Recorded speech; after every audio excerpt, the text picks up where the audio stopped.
Iya, terima kasih Anda masih menyaksikan Gapai Kemuliaan. Kita lanjutkan kembali pembahasan kita bersama Kiai Haji Muhammad Faiz. Nah, Kiai, sebelum kita ke puasa wisol, Kiai, saya masih penasaran soal Oh fardu iya. kifayah. Tadi kan Kiai menjelaskan soal kewajiban di dalam satu lingkungan tertentu gitu ya, Kiai ya.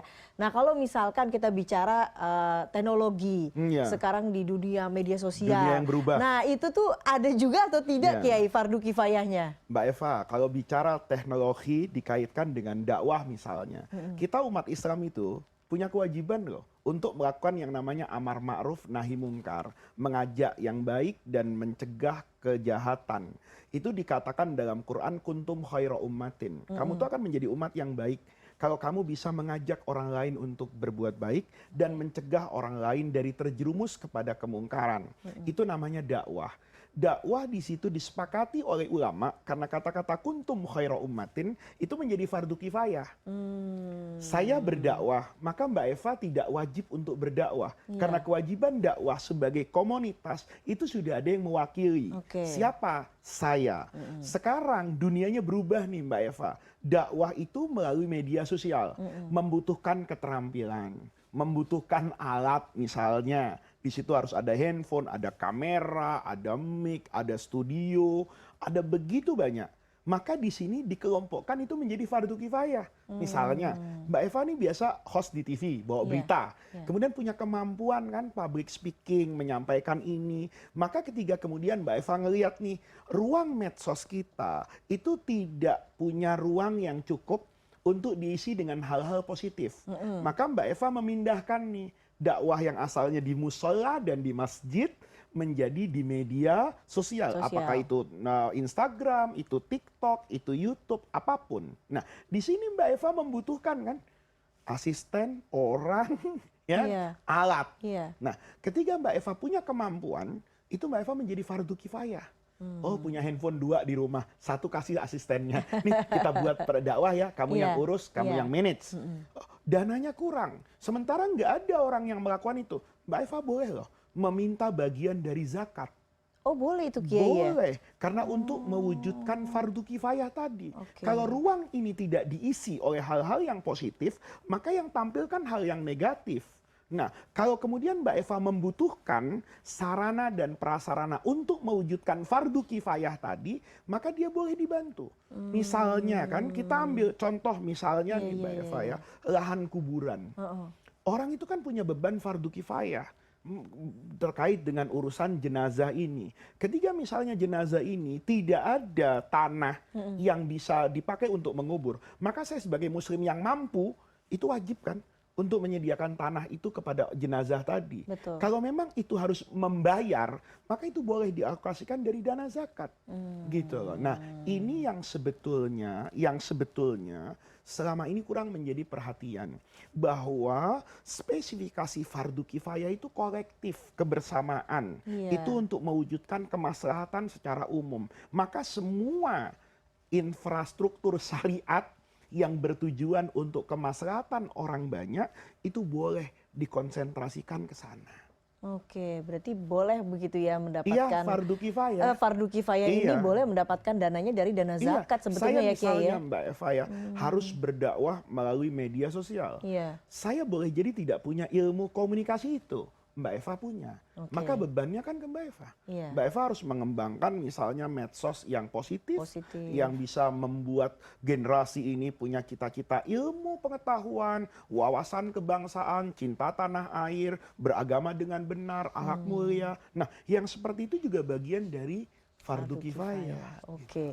Jadi jangan lupa kita tidak hanya punya kewajiban fardu ain saja ya, Kiai ya. Kita ada fardu kifayah juga loh. Ada fardu loh. kifayah juga. Baik. Nah, jadi sekarang fardu kifayah yang kita tarik ke ranah sosial, bukan hanya sebagai ibadah ritual. Oke, baiklah. Nah, sekarang kita ke puasa wisol nih, Kiai.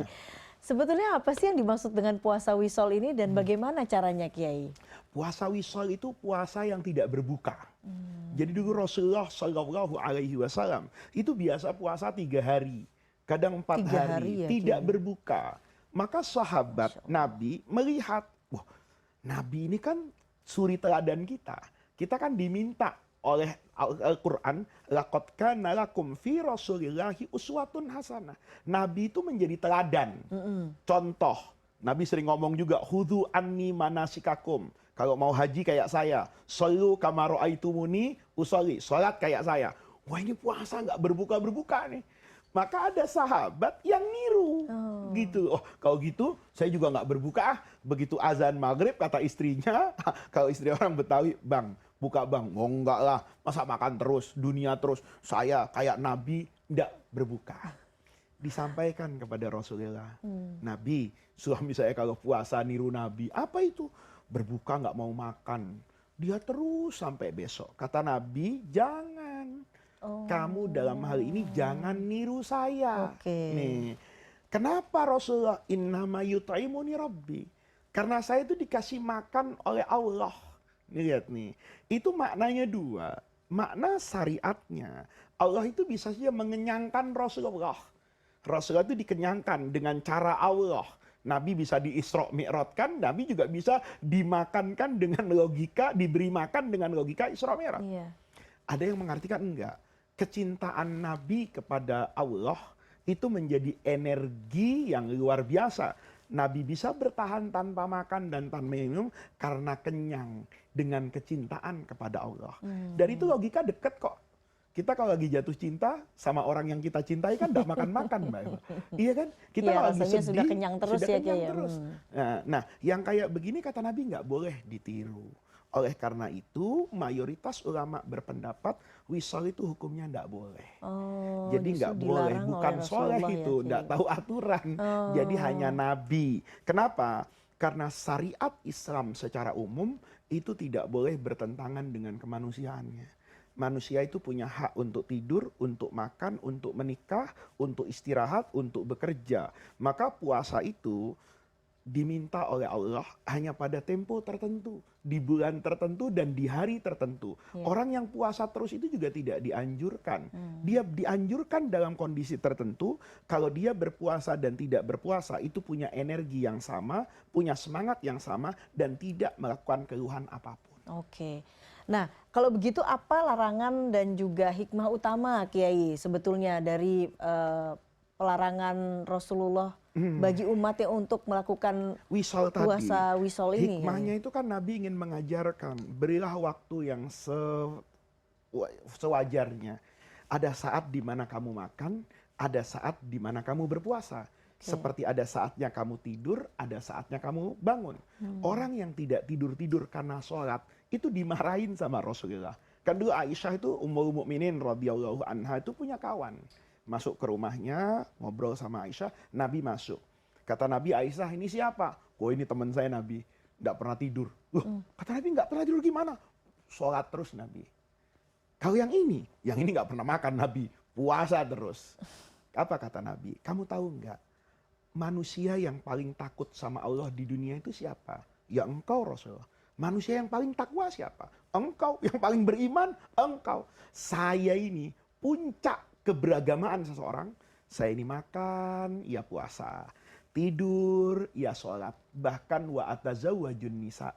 Saya juga punya syahwat kepada perempuan dan saya menikah.